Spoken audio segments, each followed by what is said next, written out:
Well, Roger Stone spelled this out in an even more in-depth fashion in a recent piece he penned for his website, Stone Cold Truth. So here's the reality.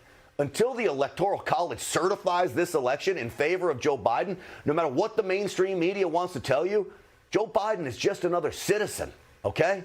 To help me break all this down is the author of that article I talked about. Please welcome former Trump campaign advisor Roger Stone to the program. Roger, welcome. Great to be with you. Look, I think it's pretty evident that President Trump actually won a majority of all legal votes cast, that he did so staging one of the greatest comebacks in American history against an array of powerful forces censoring him, abusing the process. The evidence of voter fraud is two-tiered. It is both overwhelming and compelling. I posted it in my piece. It is updated on a daily basis. It is extraordinary. We have to hope that the Republicans, mount the strongest cause of action in their state actions in an effort to get a case to the Supreme Court. What you say about the House of Representatives is absolutely true. I'm very concerned about what will happen in Georgia on Thursday. I think there will be a rush to certify that election. And we have two U.S. Senate seats at risk here because of an odd anomaly. The governor will not call a special session of the legislature because he knows it will open the door to exposing the corruption of both the vote count and the recount. But without a special session of the legislature, current Georgia state law allows anyone to move into the state, live there 30 days, and register to vote. Previously, it was 90. That means that a huge number of people can vote in the upcoming, the upcoming runoffs, which would change the balance here in Georgia, plus an effort to rush to judgment. I mean, unfortunately, their recount is just recounted the same spoiled ballots, the same fraudulent ballots, and now they're rushing to rubber stamp it. True, but it's interesting because we did see this 2,600 ballots that weren't even tallied before. That's one county. I would imagine there are other counties that have this same thing. And now, of course, the mainstream media says this is giant breaking news that Raffensperger, the Secretary of State, has been widely criticized for botching this election, is somehow saying that Republicans across the country, including Lindsey Graham, are pressuring him to throw out legal ballots. Now, I know Lindsey Graham and I know others involved in this. There's no way they're pressuring them to do that. We just want to find which are legal, which are not, and throw out the illegal ones, Roger. I totally agree. Look, I have known the president for 40 years. He's a fighter. He's tough as nails. He has faced down the most corrupt effort to ever take out a president in American history. It was a coup d'etat.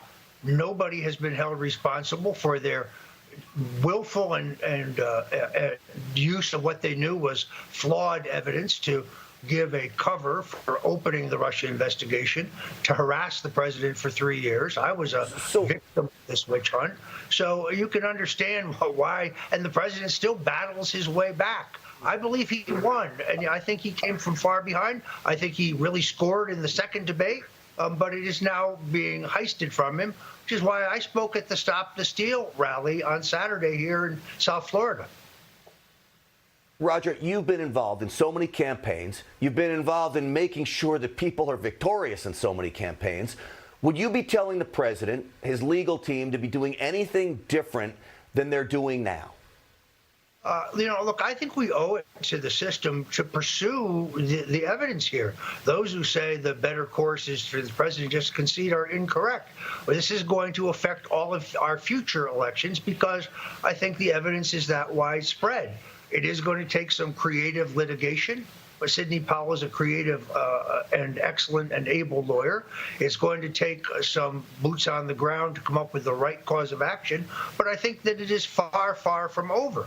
And this psyop that they're running, this group hypnosis to try to just make Biden look presidential, trot out Republican verifiers like Romney and George W. Bush. It's very transparent in my view.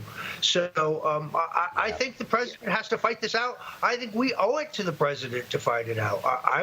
I'm strong in favor of pursuing this until all remedies have been exhausted. That includes the state legislatures, the Electoral College. This is far from over.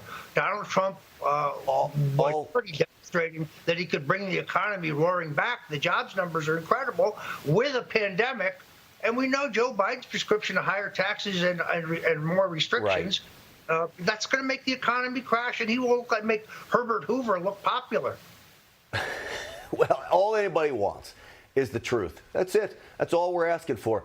Hey, Roger, I agree with you on everything. There's a reason that you and I have something in common, by the way. I've never told you this over the times I've interviewed you. Not only are we wildly good-looking and super smart, but we're both alumni of the great John Jay High School up in South Salem, New York, my friend. Now, that really is amazing because I managed to be Biden president for 2 terms, which is, with my prickly personality, that's an accomplishment. Congratulations. Well, there's smart folks up there at John Jay. Roger, great to see you. Thank you so much. Go Indians. Talk to you again soon, my friend. Newsmax TV is now America's fastest growing cable news channel. We give you the real news you need. So subscribe to our YouTube channel and give us a thumbs up. If you like this video, share it with your friends. Newsmax TV streams live on YouTube for free. Newsmax TV, real news for real people.